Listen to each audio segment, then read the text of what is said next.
no God, stamp eternity on my eyeballs. Why didn't I have a word? Because there was no sign of anguish. Não me diga que essa geração é extravagante. Ser extravagante é ser como Estevão. Not to be like the world, not to be like the great majority of American Christians, but to be like Jesus Christ. Don't know why you're clapping. I'm talking about you. Talking about you. Talking about you. Talking about you.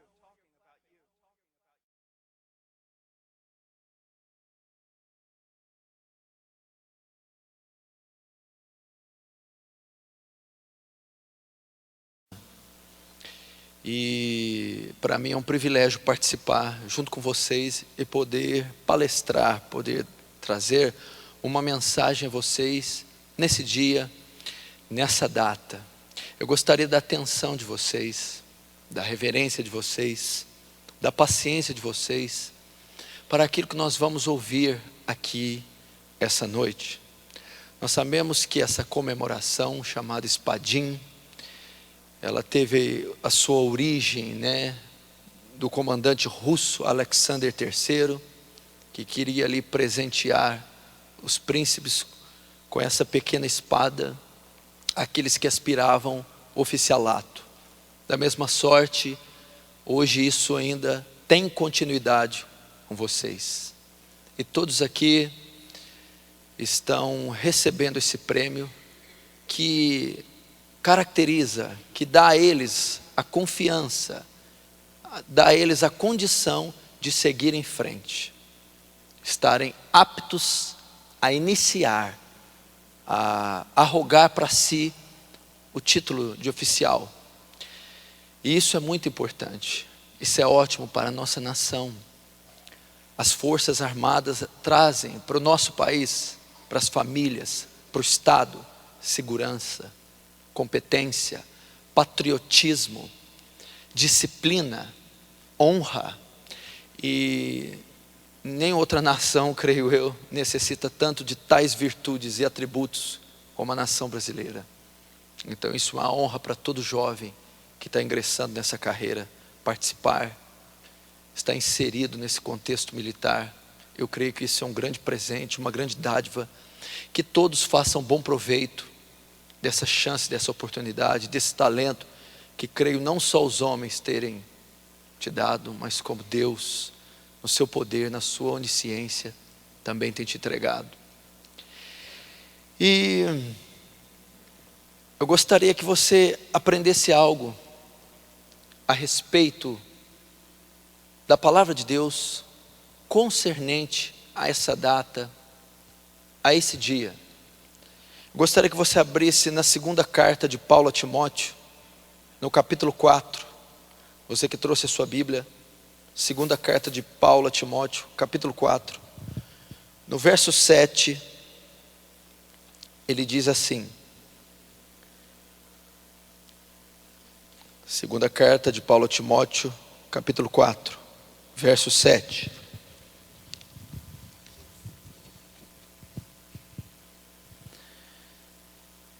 Combati o bom combate, acabei a carreira, guardei a fé. Desde agora a coroa da justiça me está guardada, a qual o Senhor, justo juiz, me dará naquele dia. E não somente a mim, mas também a todos os que amarem a sua vinda. Preste muita atenção. Ao mesmo tempo que essa é a comemoração de uma conquista, é muito mais que uma espada, é muito mais que uma arma, mas a significância desse momento atribui ao seu representante dignidade, conquista, honra. Só que também essa data que representa uma conquista, ela também representa um grande início de uma grande caminhada para conquistas posteriores, futuras, mais excelentes. Então a grande verdade é que a maioria desses jovens que estão aqui presentes, bem como suas famílias, bem como tantos outros que estão espalhados por todo esse campo, estão apenas iniciando uma tamanha, imensa, árdua jornada. e se definirão nesse caminhar. Então é necessário você saber alguns princípios que eu vou tirar desta carta que nós lemos, para que a sua jornada, para que o seu início seja pautado com regras sólidas, bíblicas, espirituais, mas também morais, mas também princípios que todo ser humano deve aplicar na sua vida, para que então essa caminhada, para que então a conclusão no final dela seja perfeita, seja eficaz, seja madura, seja de fato gratificante. Preste muita atenção. Eu vou tirar esse texto da carta de Paulo e da vida do apóstolo Paulo. Esta carta aqui, a segunda carta de Paulo a Timóteo, foi a última carta do apóstolo Paulo. No capítulo 4, a partir desses versículos que eu li, estas provavelmente são as suas últimas palavras. É a sua última carta, são suas últimas palavras. Paulo está preso em Roma. Paulo está no corredor da morte. Ele está na antessala do martírio. Ele já profetiza, já vaticina a sua própria morte, dizendo: já estou pronto para ser oferecido como libação sobre o sacrifício. O tempo da minha partida está breve. Ele já sente, já prenuncia no seu coração que ele vai morrer. Nessa época, o governo romano está sobre a égide de Nero, o imperador. Um homem louco, um homem doente, um assassino que incendiou várias cidades de Roma e colocou a culpa nos cristãos. Um homem que incendiava cristãos com piche, com cera, e amarrava em postes para acender, para iluminar a belíssima cidade de Roma. Um assassino. E ele é o responsável pela execução do apóstolo Paulo. O apóstolo Paulo vai morrer. Pouco depois dessas palavras, ele vai sentir o gelo e o fio da espada. E ele vai ser degolado em Filipos, a mando desse imperador Nero. Paulo foi um homem, um dos mais proeminentes escritores de todos os tempos. Ele foi o maior escritor da Bíblia. 13 livros são destinados a ele, a sua autoria. Nenhum homem influenciou tanto com seus escritos a terra, principalmente a cultura ocidental, como o apóstolo Paulo. Ele está entre as 20 mentes mais célebres de todos os tempos. Possivelmente ele foi um dos maiores teólogos de todos os tempos, pastor, missionário, evangelista. Foi o homem que mais plantou, abriu igrejas em toda a Ásia Menor, as 7 igrejas do Apocalipse. Paulo foi responsável por escrever, para mim e para muitos, a maior obra literária escrita de todos os tempos, a sua carta aos Romanos. É quase que uma teologia sistemática. Nenhum outro escritor, autor, conseguiu tantos exemplares publicados e traduzidos em diversos idiomas como os escritos do apóstolo Paulo. Ele foi um gênio. Ele foi criado na cultura filosófica de Tarso. Ele tinha conhecimento grego, ele tinha conhecimento do hebraico, ele tinha conhecimento do latim, ele tinha conhecimento da filosofia. Ele conhecia Aristóteles, Platão, ele conhecia algo sobre a cultura judaica, era judeu, fariseu, da linhagem de Benjamim, foi criado aos pés de Gamaliel e se excedeu em muito aos da sua idade, no conhecimento e no zelo da sua tradição. Paulo era um colosso, era um fenômeno. Paulo era o maior modelo cristão de todos os tempos e de liderança. Um homem que teve uma carreira muito pertinente, eficaz, um homem sóbrio, inteligente, piedoso, culto, um líder nato, um líder por excelência, um homem que teve uma jornada colossal, brutal, fantástica, magnífica, que sobrepuja a muitos em todos os ramos, em todas as áreas. Paulo foi um fenômeno. E aqui no capítulo 4, ele está terminando a sua carreira. Ele está prenunciando a sua morte. Então ele vai deixar, pouco tempo depois desses escritos, a terra. Ele vai sofrer o martírio. Mas antes disso ele escreve, e ele descreve como foi a sua carreira. Como foi a sua conduta? Como foi o seu ministério, o seu chamado? Ou melhor, como foi o seu ofício? Ele vai descrever como foi o seu ofício. E ele vai dizer: combati o bom combate a respeito do seu ofício. Acabei a carreira e guardei a fé. São esses 3 exemplos de Paulo que nós vamos aplicar aqui essa noite, que eu creio ser muito oportuno, importante, pertinente para a sua vida, para você jovem cadete que tem uma longa jornada. Você precisa aprender e aplicar isso. Paulo então diz desses 3 princípios acerca do seu ministério, como ele teria terminado. Então a primeira coisa que nós aprendemos aqui, o primeiro princípio dos 3 que ele diz, quanto ao seu ofício, é: combati o bom combate. Combati o bom combate. Primeiro, Paulo fala a respeito do seu ofício.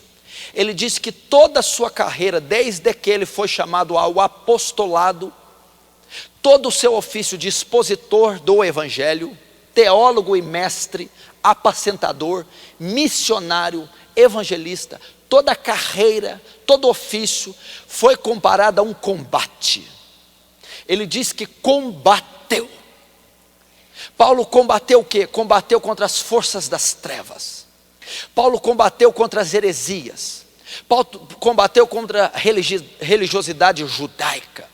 Paulo combateu contra o pecado que o assolava. Paulo combateu contra os desejos da sua natureza, da sua carne. Paulo combateu o antinomismo. Paulo combateu todas as forças que se opunham ao sacrossanto evangelho. E ele considerava tudo isso um combate. No original aqui, um combate até sentir dor, agonizante. Um combate que requer sangue. Assim Paulo via o seu ofício. E o que eu quero ensinar para você? Que você deve enxergar a sua iniciação como um combate. Você vai combater. Anos e anos se passarão e você vai travar árduos combates. Você não deve encarar essa iniciação, não deve encarar o seu ofício como algo superficial, sem valor e para ser tratado com irresponsabilidade. Não, deve ser visto como um combate. E mesmo que você não veja como um combate, ele vai se desenhar na sua vida como um combate. Lutas virão obstáculos, virão oponentes muitas vezes aparentemente intransponíveis. Você vai ser obrigado a combater, vai se deparar com situações adversas, contrárias, desde as físicas, desumanas e descomunais, as emocionais e invisíveis, que vão mexer com seus sentimentos, vai mexer na sua psique, vai mexer na sua área emocional, vai mexer na área sentimental, vai mexer nos seus desejos, anseios e sonhos. E muitas vezes você vai ter que aprender a reprimi-los, sobrepujá-los, vai ter que aprender a conviver com os tais, vai travar árduos combates, tremendos, descomunais combates, dos naturais, em campos naturais, a campos espirituais. Veja isso, encare desta forma. Se você não ver dessa forma, você não poderá ter êxito. Eu aprendo uma coisa: todos que estão aqui querem ser vitoriosos, querem triunfar. Quem que entra numa empreitada para perder, para ser um perdedor, um derrotado? Ninguém faz isso, absolutamente. Mas eu aprendo uma coisa com o rei Davi: não há vitórias sem lutas e sem combates. Se você lembrar a história de Davi e Golias, que é notória e conhecida de judeus e gentios, de cristãos e não cristãos, durante 40 dias o gigante filisteu, ele desafiou as companhias de Israel, dizendo: se tiver um homem da tribo de Israel capaz de me derrotar, nós nos entregaremos. Durante 40 dias ele afrontou e lançou o desafio e a ofensiva.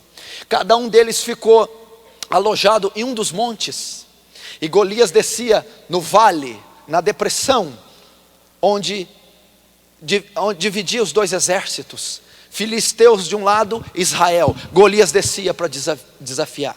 Durante 40 dias não houve vitória da parte de Israel.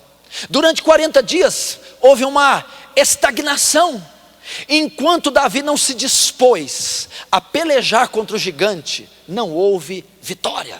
Todos sabem que ele desce, fere o filisteu, arranca-lhe a cabeça, e todo o exército israelita triunfa sobre o exército filisteu.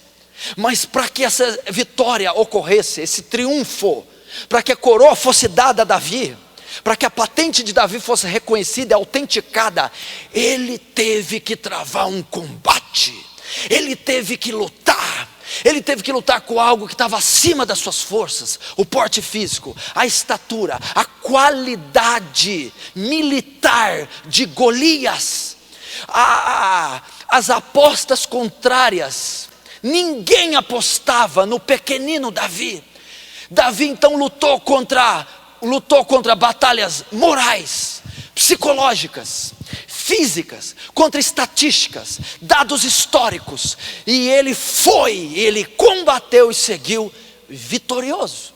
Saiba você, caro cadete, você vai combater, você precisa combater, travar guerras ferrenhas, árduas, e essa caminhada, assim como do apóstolo Paulo, ela é vista como um combate.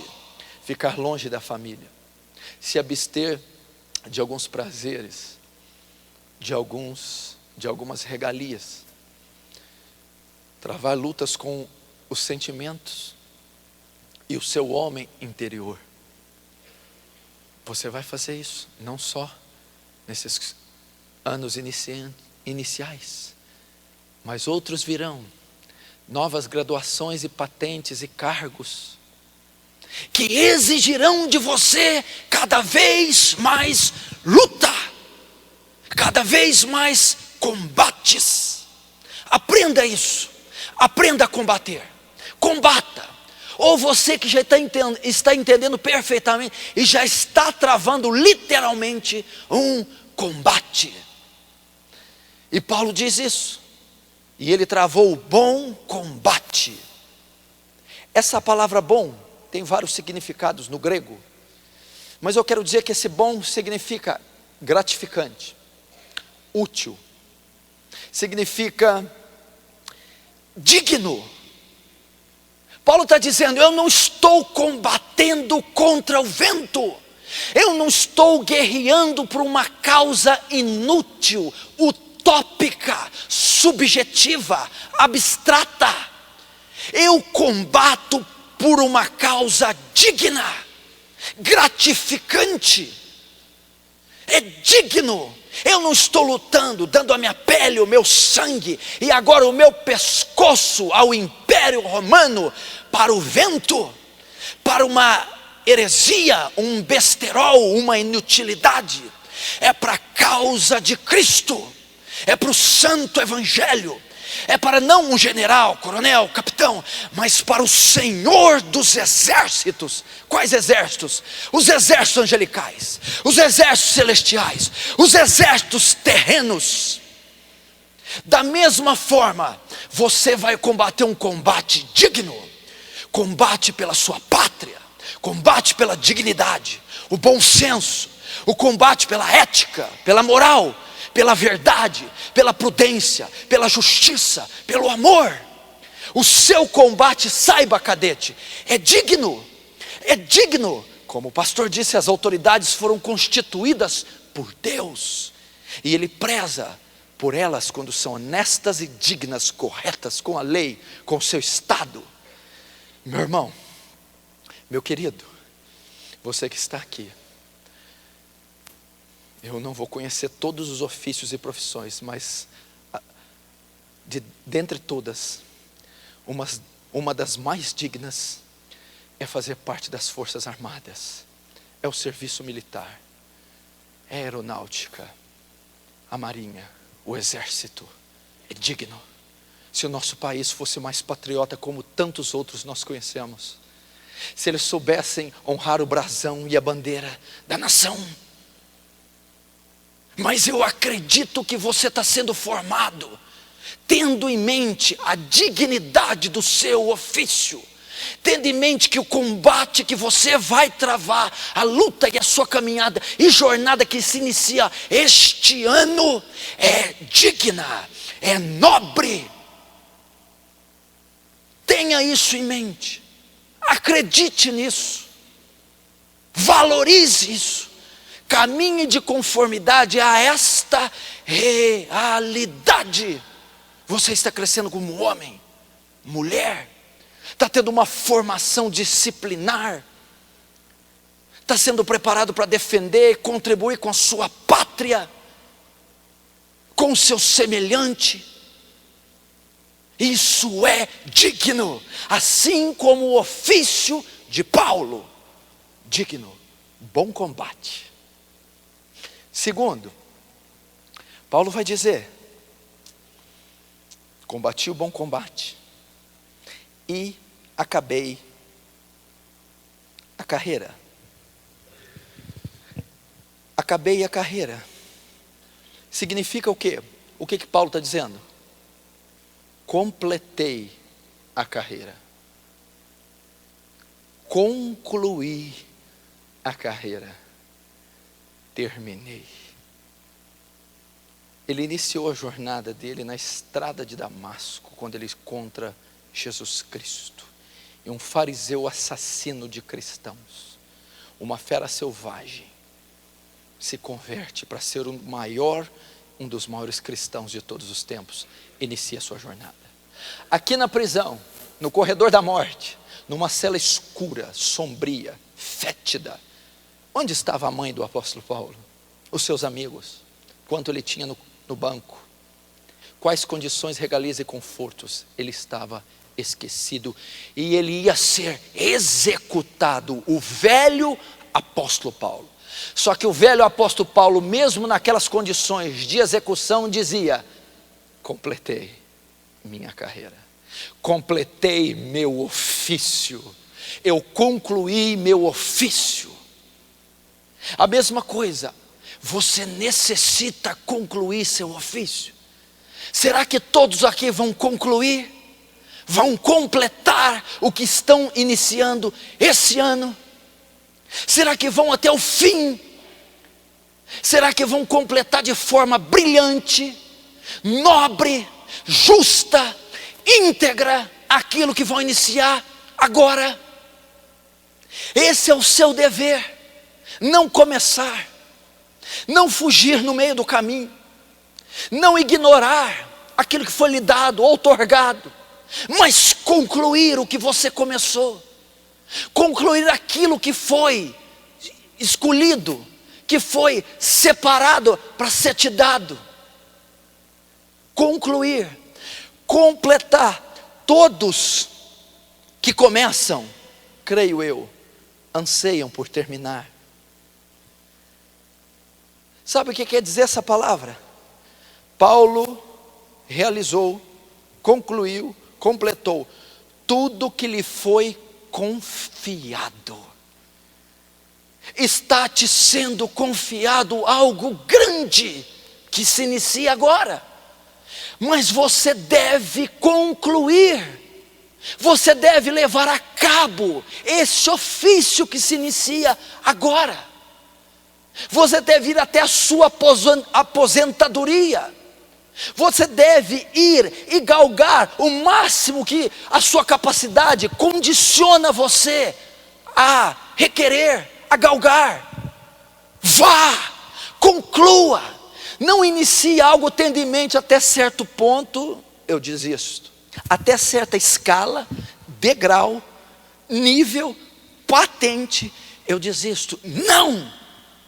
Tenha em mente agora, no primeiro ano, nos primeiros passos, na primeira cerimônia, a conclusão total do que você começa.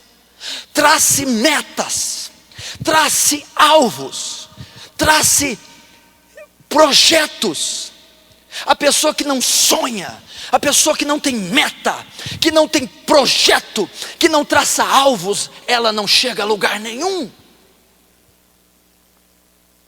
Ela não pode chegar. E muitas pessoas já condicionam a sua mente e a limitam, sendo que poderiam ir bem mais longe que podem ir. Esse homem está no corredor da morte, mas diz assim: tudo que fora predito ao meu respeito, tudo que fora confiado a mim, tudo que fora entregue a mim, eu concluí. Eu terminei de forma brilhante, eficaz, contundente e plena. Eu terminei a minha carreira, eu concluí o meu ofício, eu fui até o final. É isso que o apóstolo Paulo fez. Outra coisa que eu entendo aqui é: tudo que se espera de você, você irá concluir, terminar. Tudo que se espera de você. Você não entrou aqui para ter status, não entrou para uma realização apenas infantil. Você não entrou aqui apenas para ter no currículo a parte militar. Você entrou aqui para ser feito homem. Você entrou aqui para ser um soldado. Você entrou aqui para ser uma pessoa instruída, preparada e capaz de representar a sua nação e, se possível, até a morte. Vá então, inicie-se esse ano, inicie nesse tempo e vá, trace metas grandes, enormes, e as conclua, e as termine, e as complete, mas as complete com a cabeça erguida, de forma íntegra, justa, honesta e eficaz. Vá. Você não tem ideia onde pode chegar. Você não tem ideia quais fronteiras e horizontes pode cruzar. Você não tem ideia quais patentes pode adquirir. Você não tem ideia. E Paulo fez isso, como eu te disse. Conquistou. No corredor da fama do céu. Um dos nomes principais do apóstolo Paulo. Nos anais e nos corredores do saber, o apóstolo Paulo é citado. O apóstolo Paulo foi mais influente e conhecido que todos os imperadores Césares juntos. Foi essa a carreira que ele cumpriu. Ele foi responsável por quase evangelizar um continente inteiro sozinho. Responsável quase que sozinho por difundir o evangelho a todo mundo gentílico. Um fenômeno, um colosso. Escrevendo aos Filipenses, ele diz: uma coisa faço, esquecendo-me das coisas que para trás estão, eu prossigo para as que estão adiante de mim. No original diz que ele fazia um violento esforço para frente. Essa é a ideia do grego, dizer: uma coisa faço, esquecendo das coisas para trás estão, passado, derrotas, vergonhas, humilhações, escândalos, ele deixava para trás. Mas eu corro, eu vou para as coisas que estão adiante de mim. A Bíblia diz, no original, eu faço um violento esforço para frente. Sabe como que eu traduzo isso? Paulo era um rolo compressor. Paulo vinha como um ariete, como um aguilhão, como um rolo compressor, destituindo, destruindo todos os oponentes e obstáculos à sua frente. Pois Paulo dizia: eu tenho uma carreira a concluir, eu tenho um ofício a concluir, e vou com nobreza, vou com justiça, vou com dignidade, com a maior patente nos meus ombros, a patente celeste. Combati o bom combate, acabei a carreira. Então lembre-se, você cadete, vai combater árduos combates. Encare a sua vida como um contínuo combate, bom combate, um combate digno. Segundo, termine a sua carreira, conclua, leve ela a cabo, vá até o final, não desista, não condicione sua mente. Agora o terceiro e mais interessante: guardei a fé. Combati o bom combate, acabei a carreira, guardei a fé. Se não tivesse esse terceiro item, e se o apóstolo Paulo não tivesse concluído o terceiro item, todos os outros dois seriam inúteis. Paulo podia ter combatido um combate 10 vezes maior do que combateu. Paulo poderia ter completado essa carreira, morrido, ressuscitado e completado outras 10, de forma mais brilhante.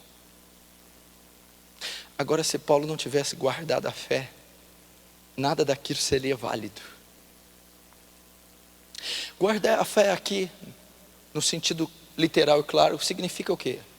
Conservei a fé, conservei a verdade, não fui destituído de verdade, não segui uma heresia, me mantive fiel ao meu chamado desde o início, mantive-me fiel ao evangelho santo, bíblico, mantive-me fiel à revelação celestial que eu tive, aquela que ele disse para o rei Agripa. Não fui infiel, rei Agripa, a visão celestial. Então Paulo está querendo dizer, permaneci com as mesmas balizas, alicerces, fui fidedigno aos textos reais, e a fé, a profissão de fé que me foi dada, porque eu poderia combater um combate herege, eu podia completar uma carreira apóstata, eu podia ter me definhado, corrompido, desqualificado no meio do caminho. Não, eu me mantive com os alicerces e as balizas corretas. E o que eu quero trazer para nós? O que eu posso levar para você? Que seria: guardei a fé, conservei a fé. Significa que se o seu ofício, se essa coroação, se esse início não tem como fim a glória de Deus, não convergir na pessoa de Jesus, pode ser inútil o seu combate, pode completar uma carreira vã. Sabe por quê? O capitão Dantas mencionou aqui que toda autoridade foi constituída por Deus, e ela foi constituída para a glória de Deus. Isso é uma das coisas que foi constituída para a glória de Deus. Preste muita atenção, é muito mais do que isso. Não foi só autoridade, todas as coisas visíveis e invisíveis, quer tronos, principados e potestades, foram criadas por Ele e para Ele. Tudo foi feito para louvor de Deus. Pode haver pessoas aqui ímpias, não cristãs, não evangélicas, de qualquer denominação, credo, ou mesmo ateus. Todas essas pessoas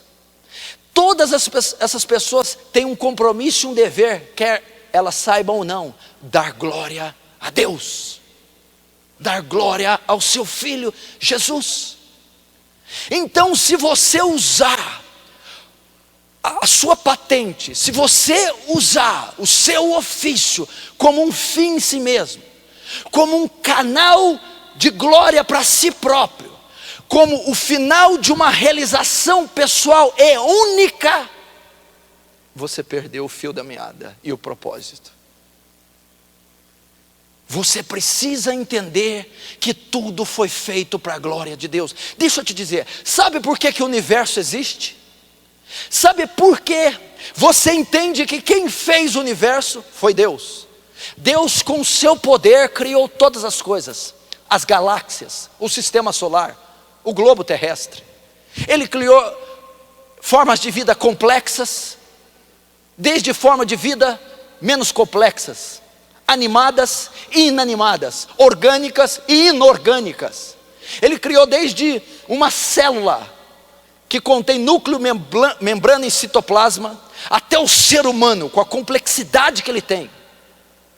Você imagina, a Bíblia, a ciência diz que só o cérebro do homem, ele tem trilhões de células ou de canais de comunicações interligados uns aos outros. É impossível criar uma rede de comunicação tão complexa como o cérebro, do tamanho do cérebro. Foi Deus quem criou. Foi Deus quem fez. Deus criou a distância que o Sol tem da Lua, que a Terra tem da Lua, para que as marés não cubram a Terra, que o Sol tem da Terra, para que não haja um crescimento ao qual não possa haver vida vegetal e animal. Ele fez. Agora, para que ele fez o coelho? Para que ele fez o alce? Para que ele fez o tigre? Para que ele fez a baleia, o tubarão? Para que ele fez a formiga? Para que ele fez um esquilo? Para que ele fez as chuvas, as nuvens, os oceanos, os cânions, os rochedos, as estrelas, as galáxias? Só fez para uma coisa: para louvor da sua glória, para a glória do seu poder, para a glória do seu nome, para que o seu nome seja notório, conhecido entre as nações, reinos e impérios, para manifestar o seu poder. Foi para isso que ele fez. Se um coelho, se uma célula, se uma formiga, se um micróbio foi feito para a glória de Deus, quanto mais o seu ofício, quanto mais a sua função. Você entende? Foi para isso que ele fez. Deus era quem? Onipotente, onisciente, onipresente, cheio de glória e poder. Para que ele faz então a criação? Para manifestar para a criação a sua glória, para mostrar para a criação quem é Ele, o Deus que Ele é, cheio de graça, misericórdia, poder e amor. Foi para isso que você existe. Você não existe aqui para comer, dormir, crescer e ser sepultado, morrer. Você não foi feito para essa vida sem propósito. Você foi feito para a eternidade. Foi feito para render-lhe graças, iniciando em vida, concluindo pós-vida, pós-morte. Foi para isso que ele fez. Ele arquitetou todo o plano da criação, todo o universo, para se manifestar ao universo, para que o universo saiba quão poderoso, glorioso, santo, justo, terrível é o seu nome, o seu poder. Então Paulo está dizendo assim: se você não conservar a fé, se você não usar os seus recursos, artifícios, dons e talentos para o glorificar, é nulo, é vão. Eu necessito fazer isso. Eu necessito devolver aquilo que Ele me deu em louvor, em glória, em gratidão ao seu santo nome. E temos esquecido de dar honra a quem merece de fato honra, a quem de fato é digno de toda a honra, todo o triunfo, toda a vitória está sobre o peito dele. Ele é o capitão da nossa salvação. Ele é o general das batalhas. Ele é o Senhor dos exércitos. Ele nunca pecou. Ele nunca falhou. Ele triunfou em todas as batalhas. Ele venceu todas as guerras que ele já pelejou. Ele tem toda a integridade, toda a justiça, toda a retidão, toda a dignidade.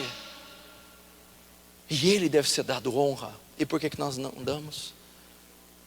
Porque muitas vezes o Deus que você conhece, você o fez. Você não pode convergir para um Deus estranho. O nosso Deus, ele é romanista. O Deus, às vezes, que você adora e serve é um Deus imediatista. Papai Noel, bonzinho, às vezes é frágil e covarde. É um Deus só que abençoa e dá. É um Deus que tem que ficar atendendo demanda de pobre. Só para isso que ele serve. A Bíblia diz que Deus dizendo, o meu povo fez para si deuses. Nós fazemos o Deus que nós queremos servir. E esse não é o Deus das Escrituras. Então eu não posso conservar a fé, guardá-la e convergir tudo para a glória de um Deus que eu não conheço.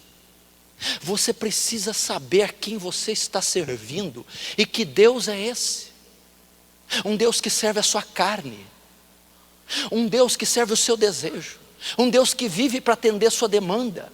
Um Deus que não é servido por você, mas tem que te servir diariamente. Um Deus que só ama, que tolera pecado, safadeza, hipocrisia, trambicagem. Não é esse o Deus das Escrituras. Para você dar a glória devida a esse Deus, você precisa conhecê-lo. Você precisa saber o que as Escrituras dizem a respeito desse Deus. E a Bíblia diz que Deus é amor, mas a Bíblia diz que Deus também é justiça. Uma das maiores declarações a respeito de Deus, escandalize e barbarize.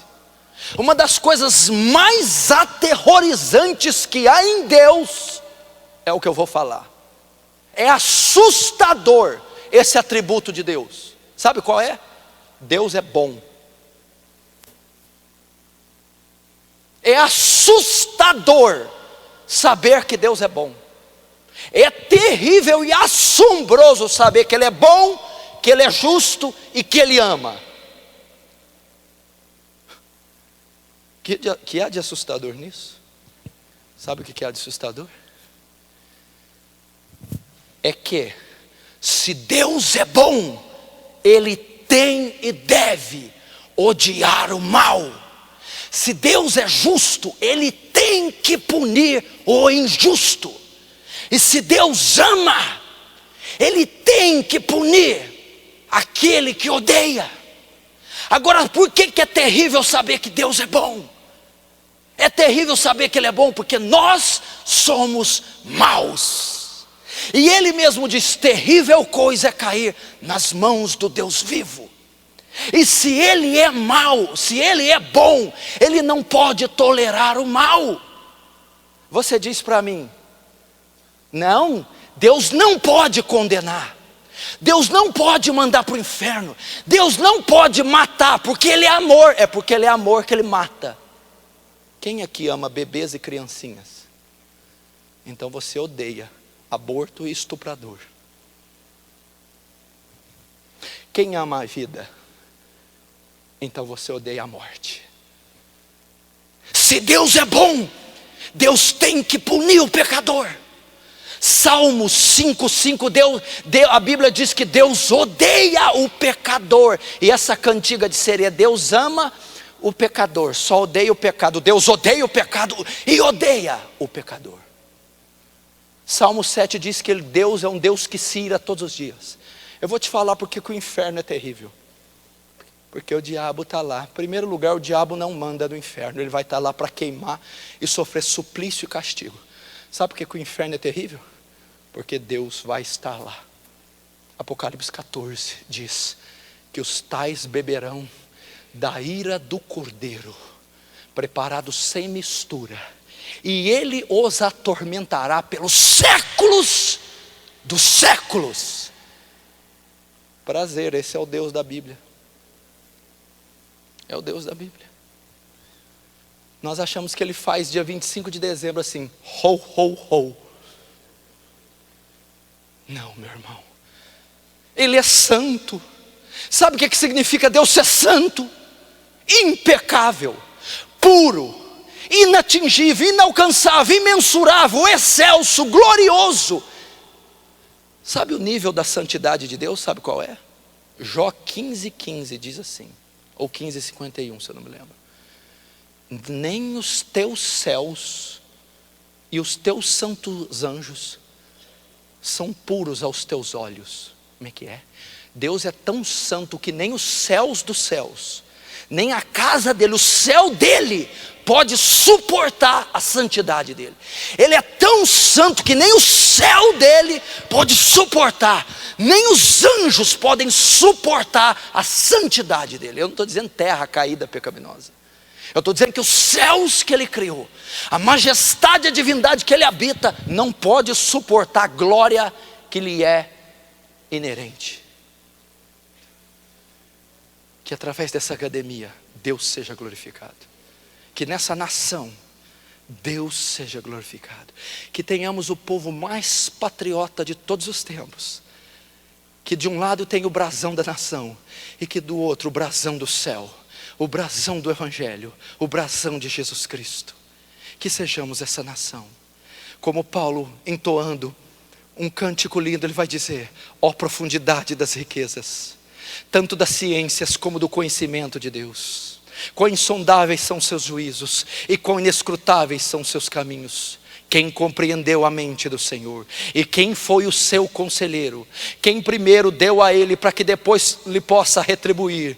Porque dele, por ele, para ele são todas as coisas.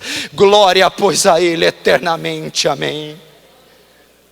A Bíblia diz assim: Senhor Jeová, tu tens um braço poderoso, forte é a sua mão e elevada é a sua destra. Outro texto diz: ah, Senhor Jeová, tu fizeste os céus e a terra com teu braço estendido e com tua mão poderosa, coisa nenhuma para ti é maravilhosa. Jeremias 32 diz assim: tu és grande e poderoso, cujo nome é Senhor dos exércitos. Oh meu irmão, os céus contemplam a glória de Deus e o firmamento anuncia a obra das suas mãos. A ele devemos a glória e o louvor para sempre. A ele devemos, oh meu irmão, bater a continência, como John Wesley diz, o grande avivalista inglês do século 17 diz: levanto pela manhã, bato continência para o capitão da minha salvação e pergunto: quais são as suas ordens para hoje? Vamos dizer, vamos bater continência para o Rei dos Reis, para o Senhor dos Senhores, para o único que vive para todo sempre, para aquele que morreu em Jerusalém há milênios atrás, mas no terceiro dia ressurgiu dos mortos em glória, está sentado num trono e tem a coroa, aí tem todas as patentes. Ele é o Senhor Jesus Cristo, o Senhor de toda a terra. Que ele seja glorificado essa noite. Que você conclua essa carreira brilhante. Eu queria estar no seu lugar. Brilhante, estupenda, fascinante, ímpar, fantástica. Combata combates, sangue nos olhos, olho de tigre. A dor é sua aliada, a solidão é o seu estímulo, a repreensão e a correção são os seus paralelos, e Deus é o teu general. Amém? Deus abençoe. Irmãos, eu queria, normalmente, nesses momentos, nós convidamos aqueles que estão aqui, as famílias, né, para que venham à frente, nós oremos por elas.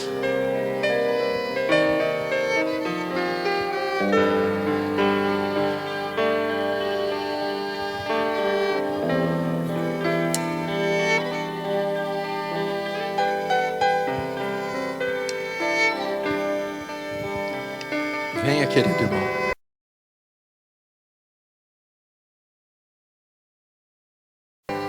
Venha, porque Deus pode fazer uma bomba da sua vida. Venha. Porque Paulo diz: posso todas as coisas naquele que me fortalece.